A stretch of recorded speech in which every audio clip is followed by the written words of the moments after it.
श्री गुरुवे नमः। ओम श्री गुरुवे नमः। ओम श्री गुरुवे नमः।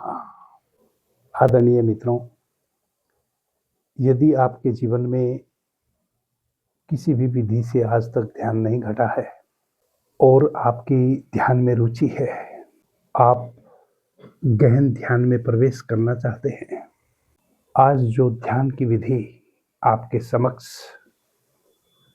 मैं रखने जा रहा हूं, निश्चित रूप से यदि आप इस ध्यान विधि का अभ्यास करेंगे, आपके जीवन में ध्यान का उत्सव, ध्यान की सुगंध, ध्यान की खिलावट, ध्यान रूपी पुष्प निश्चित खिलेगा। आदरणीय मित्रों, हमारे भारतवर्ष में मनुष्य ध्यान को उपलब्ध हो सके, उसके लिए ऋषियों ने, मनीषियों ने, साधुओं ने, संतों ने बहुत सी विधियां खोजी हैं। विधियां खोजी हैं, इससे केवल इतना मतलब है कि उस गंगा नदी के घाट तक बहुत प्रकार से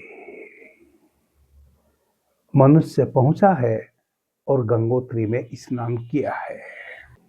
जिसको जो मार्ग रुच जाए, किस वाहन से यात्रा किए,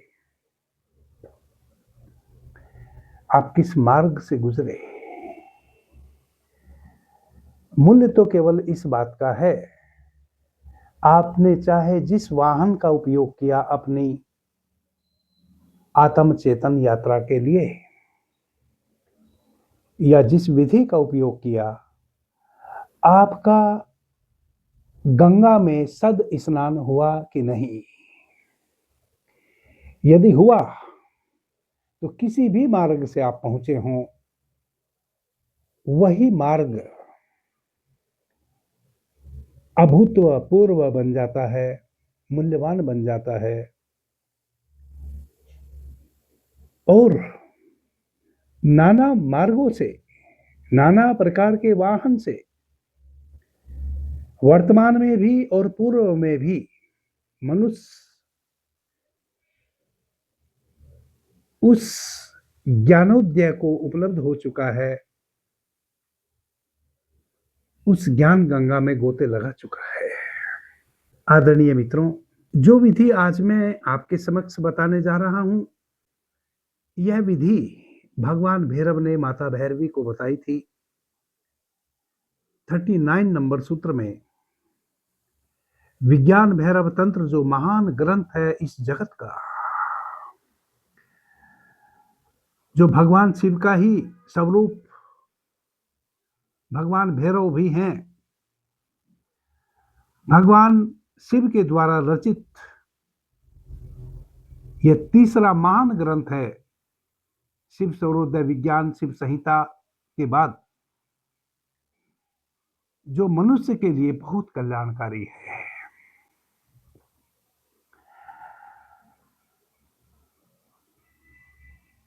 $39 39 नंबर सूत्र में भगवान भैरव माता भैरवी से कह रहे हैं, हे देवी, सर्वदेहम चिन्वयम ही जगत व परिभास्व येत युग पन्नेर्व विकल्प येन मनसा परमोदया। भगवान भैरव के द्वारा 39 अध्याय में 62 नंबर इस सूत्र में बहुत ही महत्वपूर्ण विधि भगवान भैरव ने माता भैरवी को कही। भगवान भैरव माता भैरवी को इस सूत्र के माध्यम से कह रहे हैं, हे देवी, मन में ही संकल्प उठते हैं, मन में ही विकल्प उठते हैं। मन में उठ रहे इन संकल्प और विकल्पों के भेद के कारण ही अलग अलग वस्तुओं की प्रतीति होती है मनुष्य को।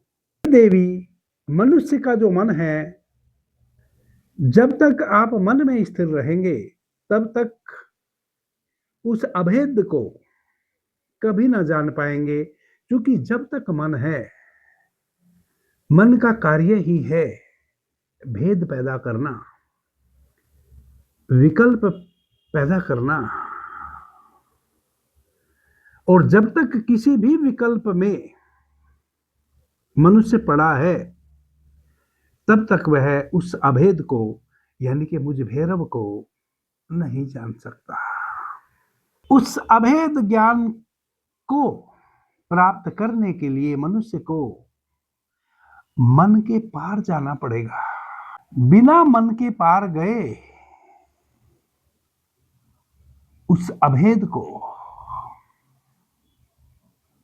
अभेद यानी कि जहां कोई विकल्प नहीं है, उस निर्विकल्प को, जिसका दूसरा कोई और परिभाषा नहीं हो सकती, जो बस है, इसको परिभाषा में बांधा नहीं जा सकता, जो सभी प्रकार की मन की परिभाषाओं के परे है, उसको प्राप्त नहीं किया जा सकता। आदरणीय मित्रों, बहुत सूक्ष्म विधि भगवान भैरव ने उस परम पिता परमेश्वर को, उस महेश्वर को, जिसका न आदि है न अंत है, जिसका न कोई विकल्प है, जिसको आप किसी भी आकार में बांध नहीं सकते हैं, जो निराकार है, निर्विकल्प है, उसको जानने का मार्ग बताया है। बहुत अद्भुत सूत्र है। इतना तो आप समझ ही गए होंगे कि यदि हमें उस महेश्वर को प्राप्त होना है,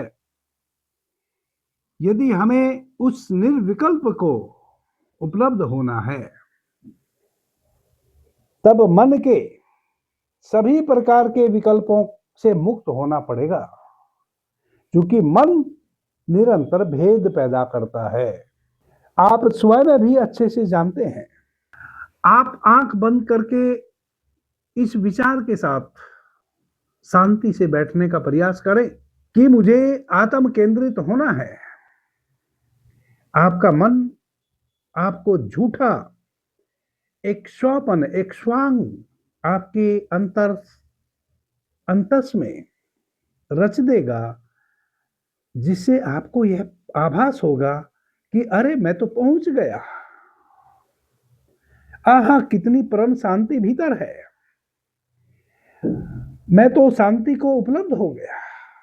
मन आपको झूठी शांति का विकल्प दे देगा। ध्यान रखें, जब तक आपको कोई भी विकल्प अंदर या बाहर से उपलब्ध हो रहा है, तब तक आप अपनी आत्मा के इर्द गिर्द भी नहीं हैं। तब तक आप परम पिता परमात्मा के उस द्वार दरवाजे से बहुत दूर हैं। तब तक तो आपको यह भी नहीं पता है कि किस दिशा में जाएं तो वह दरवाजा मिलेगा। कब तक? जब तक आपको किसी भी प्रकार का विकल्प बाहर से या भीतर से उपलब्ध हो रहा है। आपका मन बड़ा चालाक है। जो आप चाहते हैं, जैसे ही आप शांति से बैठेंगे, मन आपका वह स्वांग रच देगा और आपको वैसी प्रतीति कराएगा कि अरे उपलब्ध तो हो गया, देखो कितनी शांति है। यदि आप किसी नाद में डूबना चाहते हैं तो मन एक झूठा नाद निर्मित कर देगा। यदि आपने परम पिता परमात्मा की कोई पहले से छवि बना रखी है तो मन आपका एक छवि निर्मित कर देगा कि ये लो परमात्मा, जैसा आप चाहते थे वैसा ही। ये सब विकल्प दे देगा आपका मन। जबकि समस्त वेद शास्त्र, धर्म ग्रंथ, ऋषि मुनि मनीषी निर्विकल्प समाधि की बात करते हैं, जहां कोई विकल्प आपके समक्ष ना बचे। वैसी अवस्था में जो घटना घटती है वह निर्विकल्प समाधि, वह उस परमपिता परमात्मा का अनुभव वहां से शुरू होता है जब आपके पास कोई विकल्प ही ना हो। अभी आपका मन साफ विकल्प सब कुछ आपके लिए निर्मित कर दे रहा है। भगवान भैरव इस सूत्र में बड़ी अद्भुत बात कहे कि इस मन को यदि आप लड़ेंगे, इसको समझाएंगे, इससे मुक्त होना चाहेंगे तो आप कभी इससे मुक्त ना हो पाएंगे। यह और शक्ति से आपका पीछा करेगा। इस सूत्र में बड़ी अद्भुत विधि भगवान भैरव माता भैरवी को कहती है। कह रहे हैं कि सर्वदेहम चिन्मय ही जगद्वा परिभावयेत। कह रहे हैं कि यह जो आपकी समस्त देह है, इस समस्त देह को आप अनुभव करें कि यह केवल प्रकाश है, चिन्मय है, एक ऐसा परम प्रकाश है, समस्त देह है जो कभी नहीं समाप्त होने वाला, जिसकी कोई सीमा नहीं।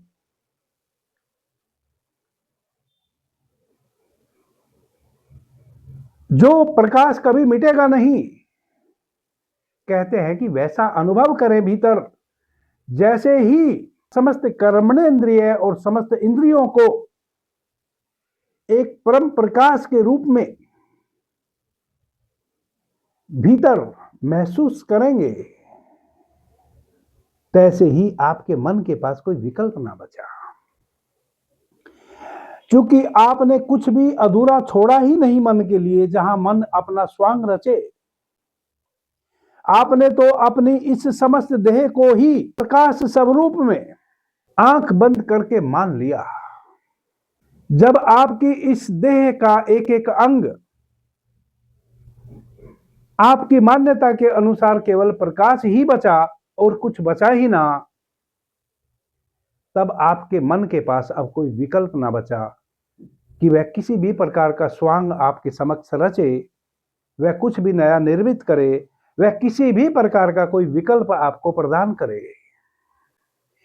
और जैसे ही यह घटना घटती है कि आप अपनी समस्त देह को केवल एक प्रकाश रूप में जाने,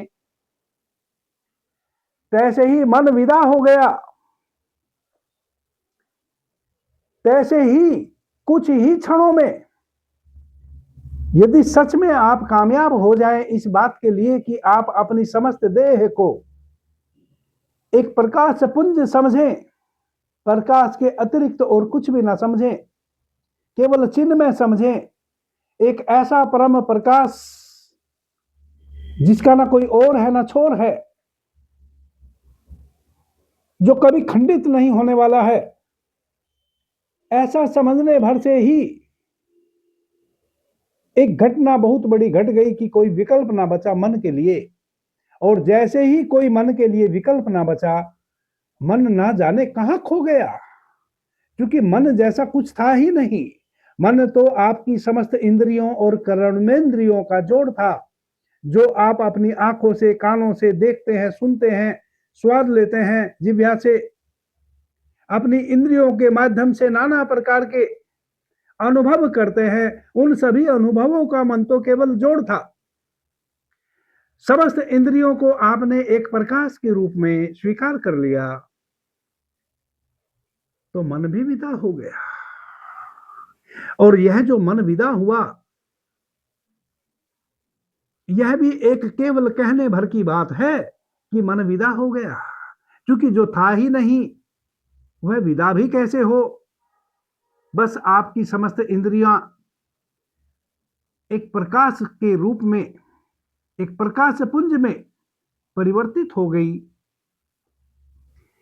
इसलिए कोई विचार निर्मित नहीं हुआ, कोई विकल्प निर्मित नहीं हुआ।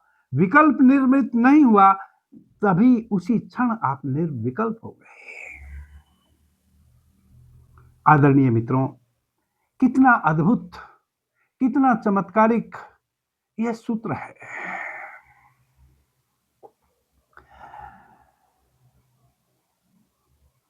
विज्ञान भैरव तंत्र इस जगत का ध्यान समाधि के गहन अनुभव के लिए जो भगवान भैरव ने 112 सूत्र माता भैरवी को कहे हैं।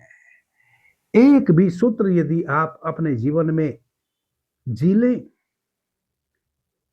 इसी क्षण, इसी समय, इसी दिन, इसी घंटे, इसी पल भगवान भैरव के उस निज स्वरूप में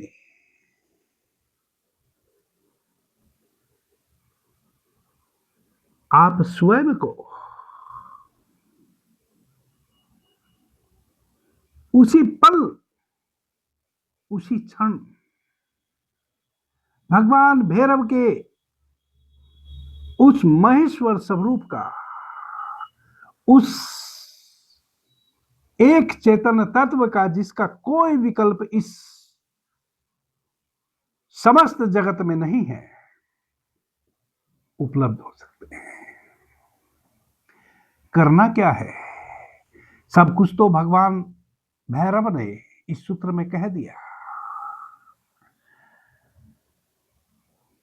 आंख बंद करके शांति से बैठ जाए, ध्यान रहे।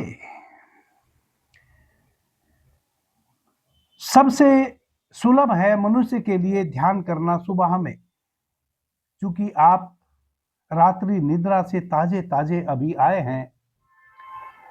आपका ऊपर किसी भी प्रकार का बोझ अभी नहीं है।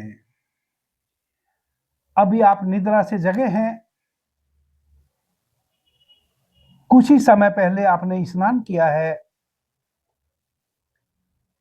यह क्षण अति महत्वपूर्ण है आत्म स्नान के लिए भी। संध्या होते होते ना जाने कितनी कलुषता घेर लेगी। हम किसी को गाली दे आएंगे, किसी की गाली सुन आएंगे, ना जाने कितने प्रकार के दुख सुख के अनुभव हमारे जीवन में घट चुके होंगे। शाम होते होते कहीं हमें सफलता मिली होगी, कहीं असफलता मिली होगी। सफलता असफलता, दुख और सुख, अपमान और सम्मान के धक्का मुक्की में न जाने हम कितनी बार सुबह से लेकर शाम तक विचलित हुए होंगे। वह सारा वजन लेकर यदि हम इवनिंग में ध्यान समाधि का अभ्यास करेंगे तो इस शरीर को वह प्रकाश पुंज मानना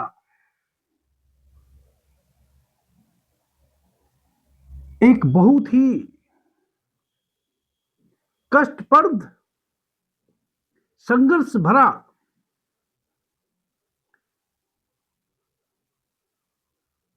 कभी भी उपलब्ध ना होने वाला निरर्थक प्रयास भर हम रह जाएंगे।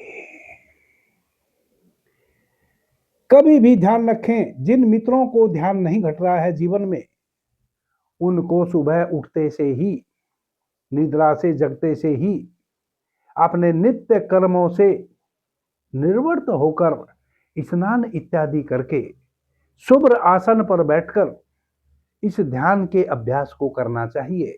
फिर आप भले शाम को भी करें, बहुत अच्छा रहेगा। परंतु यदि सुबह में ना करें और केवल शाम को करें, जब तक ध्यान सद नहीं जाता है, तब तो बड़ा मुश्किल है। तब तो केवल आप झंझावत में ही पड़े रहेंगे। और कितनी भी प्यारी विधि हो, कितनी भी अनुभवी ऋषियों ने, मनुष्यों ने आपको विधियां बताई हो, रास्ता बताया हो, आप कभी भी उस रास्ते पर चलकर मंजिल को उपलब्ध नहीं हो पाएंगे। हाँ, जिस दिन आपको तैरना आ जाएगा, फिर तो आप कभी भी नदी में कूदे पार हो जाएंगे। परंतु जब तक तैरना नहीं आता है, तब तक शांत नदी में उतर के तैरना थोड़ा आसान है। जब नदी में पूर होगा बरसात के दिनों में, तब तो एक सीखधड़ व्यक्ति को, जिसने कभी तैरना ना जाना हो और वह नदी में उतर जाए, तब उसका डूबना सुनिश्चित है। नदी में यदि तैरना सीखना है तो तभी उचित रहेगा सीखना जब नदी उथली उथली हो, जब नदी पर बहुत भार ना हो, जब नदी वेग में ना हो। आपके जीवन रूपी नदी सुबह से लेकर शाम तक इतनी वेग में आ जाती है, इतनी उत्तेजना में आ जाती है, वैसी अवस्था में ध्यान करना, वैसी अवस्था में ध्यान रूपी गंगा में तैरना बड़ा मुश्किल है। इसलिए प्रतिदिन सुबह में अभ्यास करें। जब थोड़ा गहरा अनुभव हो जाए फिर तो आप कभी भी अभ्यास करें। बैठ जाएं। अपनी नासिका के अग्रभाग पर अपनी दोनों आंखों से 1 मिनट के लिए देखें। जब आप अपनी नासिका के अग्रभाग पे अपनी दोनों आंखों से देखते हैं, ऑटोमेटिक आपकी आधी आंखें खुली रहती हैं और आधी आंखें अपने से ही बंद हो जाती हैं और आपके जो आज्ञा चक्र है, जो शिव का द्वार है, जो त्रिनेत्र है, जो दिव्य चक्षु है, जिसको वैज्ञानिक भाषा में हम पाइनियल ग्लैंड बोलते हैं, जो हमारे माथे में करीब 1.5 इंच भीतर वह ग्रंथि है जो सुषुप्त पड़ी है, जिसको आपकी इन आंखों की ऊर्जा जब तक उस ग्रंथि को ना छुएगी, वह सक्रिय ना होगी, तब तक वह निष्क्रिय ही पड़ी रहेगी। अपने इन दोनों आंखों की ऊर्जा को जब आप उस पर केंद्रित करते हैं, आपकी बाहर बहती हुई आंखों की ऊर्जा का पात उस ग्रंथि पर होता है तो वह ग्रंथि सक्रिय होती है और वह दरवाजा खुलता है। जो भगवान भैरव कह रहे हैं कि जब कोई विकल्प नहीं बचता, आप निर्विकल्प हो जाते हैं, हे देवी, तब मैं समक्ष आपके खड़ा हूं, बाहें बिछाए आपको अपनी बाहों में लेने के लिए। अपनी नासिका के अग्रभाग पर 1 मिनट के लिए आप ध्यान केंद्रित करें।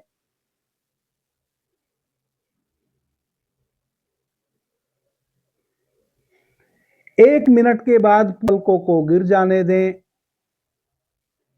ध्यान वहीं का वहीं रहे जहां 1 मिनट आपका भीतर लगा है।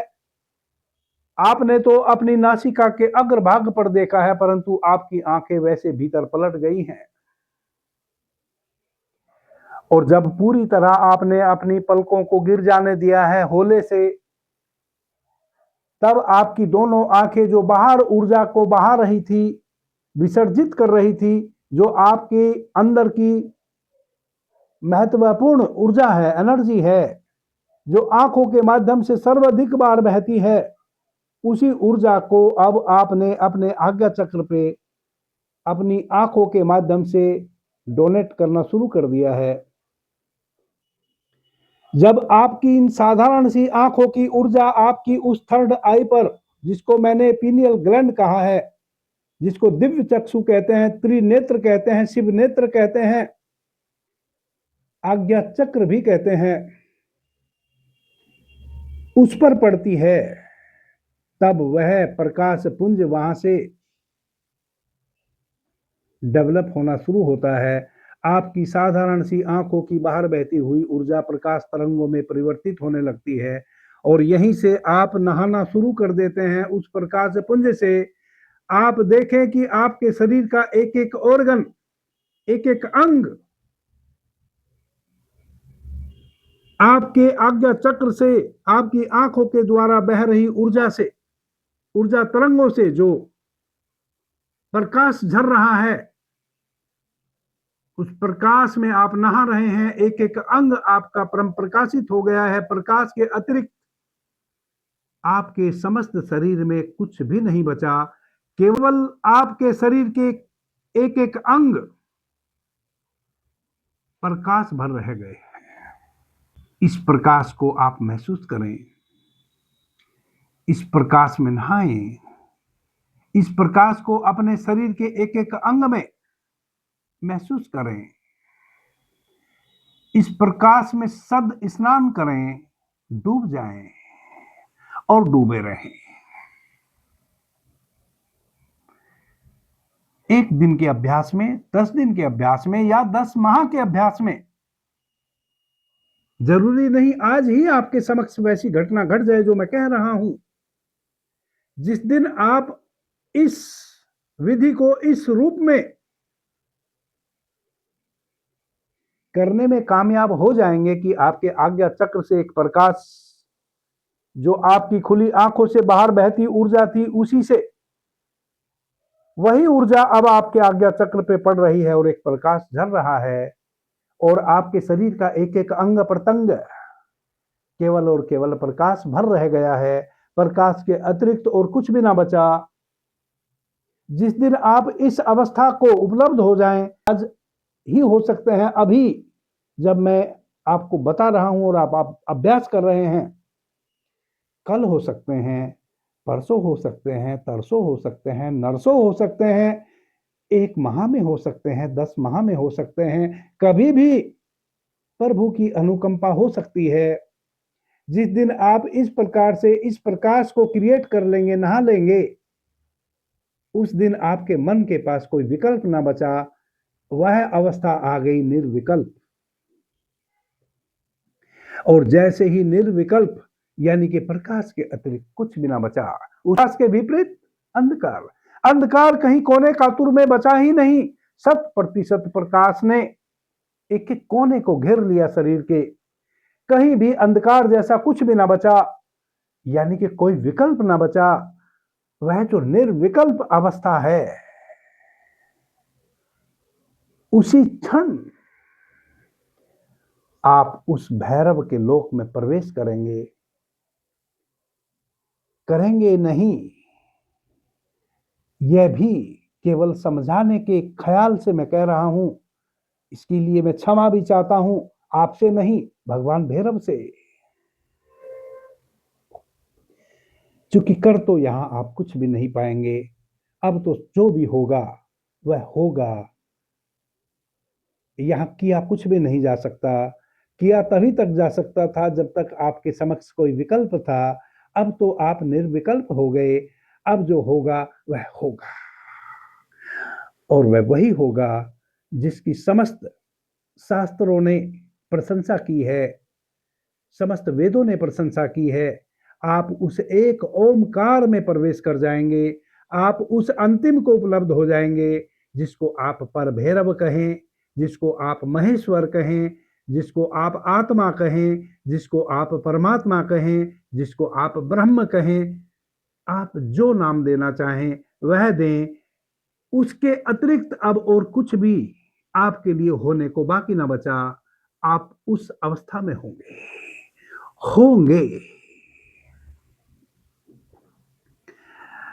आप सभी के जीवन में वह क्षण जल्दी घटे, ऐसी मैं भगवान महेश्वर से प्रार्थना करता हूं। अपनी संवेदनाएं मेरे सुनने वाले सभी मित्रों के प्रति प्रेषित करता हूं। सबका शुभ हो, सबका मंगल हो। सभी उस उच्चतम शिखर को उपलब्ध हो जहां आपके अतिरिक्त और कोई विकल्प ना हो। अभी के लिए इतना ही। आपने मुझे ध्यान से प्रेम से सुना, उससे मैं बहुत अनुग्रहित हूं। सभी मित्रों को मेरा प्रणाम, धन्यवाद। हर हर महादेव।